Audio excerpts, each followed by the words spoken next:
السلام علیکم ورحمۃ اللہ وبرکاتہ۔ کیا حال ہے آپ کا؟ الحمدللہ۔ آپ کا روزہ اچھا گزرا؟ سردی کی وجہ سے بھوک تو نہیں لگ رہی؟ الحمدللہ۔ تو کل ہم نماز کے بارے میں بات کر رہے تھے اور فرائض کی ادائیگی کے بارے میں کہ انسان جب اپنے فرائض ادا کرتا ہے تو اس سے اللہ سبحانہ تعالیٰ کا قرب حاصل ہوتا ہے، اور جب انسان فرائض کے علاوہ نوافل کا اہتمام بھی کرتا ہے تو اس سے انسان کو اللہ تعالیٰ کی محبت ملتی ہے، جیسا کہ قرآن مجید میں بھی آتا ہے قُلْ إِن كُنتُمْ تُحِبُّونَ اللَّهَ فَاتَّبِعُونِي يُحْبِبْكُمُ اللَّهُ وَيَغْفِرْ لَكُمْ ذُنُوبَكُمْ۔ کہہ دیجئے اگر تم اللہ سے محبت کرتے ہو تو پھر اس محبت کا ثبوت کیسے دو گے؟ عمل سے۔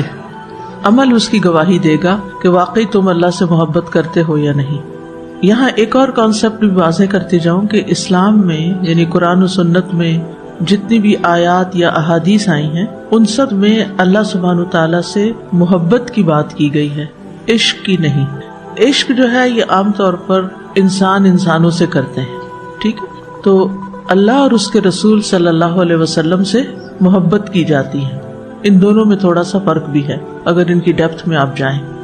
محبت جو ہے ایک مثبت چیز ہے، ہوش و حواس میں رہ کے کی جاتی، جبکہ عشق کے بارے میں آتا ہے نا کہ اس میں جو عقل ہے انسان کی وہ برقرار نہیں رہتی، یعنی ضروری نہیں کہ نہ ہو لیکن محبت ایک سوچی سمجھی چیز ہوتی۔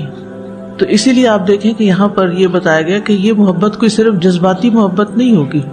تو معنی کیا بنتا ہے کہ اگر تمہیں اللہ سے محبت ہے تو پھر کیا کرو؟ تو پھر تم رسول اللہ صلی اللہ علیہ وسلم کی پیروی کرو۔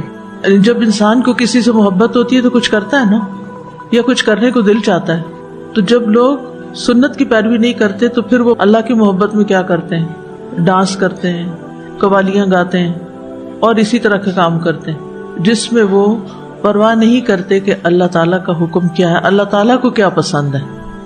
وہ صرف جذبات کی شدت کا اظہار کرتے ہیں، جبکہ قرآن مجید ہمیں کیا بتاتا ہے؟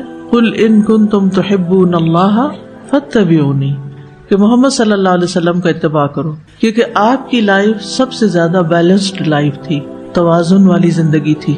اس توازن میں ہم دیکھتے ہیں کہ دین اور دنیا دونوں ساتھ چل رہی تھی۔ تو بہرحال اگر ہم سب اللہ سے محبت کرتے ہیں تو ہمیں نوافل کا اہتمام کرنا ہے، اور اس میں سب سے پہلے ہم نماز کو لیں گے، کیونکہ نماز کا حساب سب سے پہلے ہونا ہے۔ تو ہمیں نماز میں فرض کے علاوہ سنتیں بھی پڑھنی چاہیے، جو نوافلی کی ایک قسم ہے۔ نبی صلی اللہ علیہ وسلم نے فرمایا جو شخص ہمیشہ 12 رکعات پڑھے گا تو اللہ عز و جل اس کے لیے جنت میں گھر بنائے گا۔ ظہر سے قبل 4، ظہر کے بعد 2، مغرب کے بعد 2، عشاء کے بعد 2 اور فجر سے پہلے 2 رکعات، ٹھیک ہے؟ عمرو بن عوص رضی اللہ عنہ سے روایت ہے، انہوں نے کہا کہ مجھ سے انبسہ بن ابی سفیان نے اپنی مرض الموت میں ایک ایسی حدیث سنائی جس سے انتہائی خوشی حاصل ہوتی ہے۔ لوگ حدیث سن کر خوش ہوتے تھے۔ اب مجھے نہیں معلوم کہ اس وقت آپ کے دلوں کا کیا حال ہے کہ اس حدیث کو سن کر آپ کتنے خوش ہو رہے ہیں۔ کہتے ہیں میں نے ام حبیبہ رضی اللہ عنہا سے سنا، وہ کہتی تھی میں نے رسول اللہ صلی اللہ علیہ وسلم کو فرماتے ہوئے سنا کہ جس نے ایک دن اور رات میں 12 رکعتیں ادا کی اس کے لیے ان کے بدلے جنت میں ایک گھر بنا دیا جاتا ہے۔ ام حبیبہ رضی اللہ عنہا نے کہا جب سے میں نے ان کے بارے میں رسول اللہ صلی اللہ علیہ وسلم سے سنا میں نے انہیں کبھی ترک نہیں کیا، کبھی بھی نہیں چھوڑا۔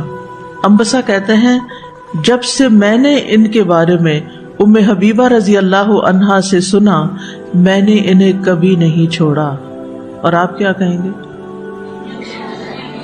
کہ جنت میں گھر چاہیے نا، ٹھیک ہے نا؟ تو آج سے انشاءاللہ جس وقت کلاس ختم ہوگی پہلے آپ سنت پڑھیں گے، پھر فرض ہوگے، پھر اس کے بعد سنت۔ اگر کسی کی گاڑی نکل رہی ہو تو وہ پھر گھر جا کے بھی ادا کر سکتا ہے بعد کی 2 سنتیں، لیکن 4 پہلے ہی ہوتی ہیں، ہر وقت 4 بعد میں نہیں پڑھی جاتی۔ کبھی مجبوری میں تو ایسے ہو جاتا ہے کہ انسان بہت جلدی میں ہے، نماز کھڑی ہو گئی ہے اور وہ جماعت میں شریک ہونا چاہتا ہے تو جماعت میں شریک ہو جائے اور بعد میں ساری سنتیں پڑھ لے، لیکن اس کو روٹین اور معمول اور اصول نہیں بنا لینا چاہیے، کیونکہ اس سے شیطان انسان کے اندر سستی ڈال دیتا ہے۔ اچھا فرض تو اب ہو گئے نا، اب یہ کام کر لو وہ کر لو، 10 منٹ کھڑے ہو کے اس سے باتیں کر لو، 10 اس سے. ہم باتوں میں کتنا وقت لگا دیتے ہیں لیکن اپنی آخرت کے بارے میں فکر نہیں کرتے. ٹھیک ہے، تو انشاءاللہ اللہ سبحانہ تعالیٰ سے دعا بھی ہے کہ وہ رمضان کے اس مبارک مہینے میں ہمارے عمل میں بہترین تبدیلی فرمائے اور ہمیں بہترین عبادات کی توفیق دے.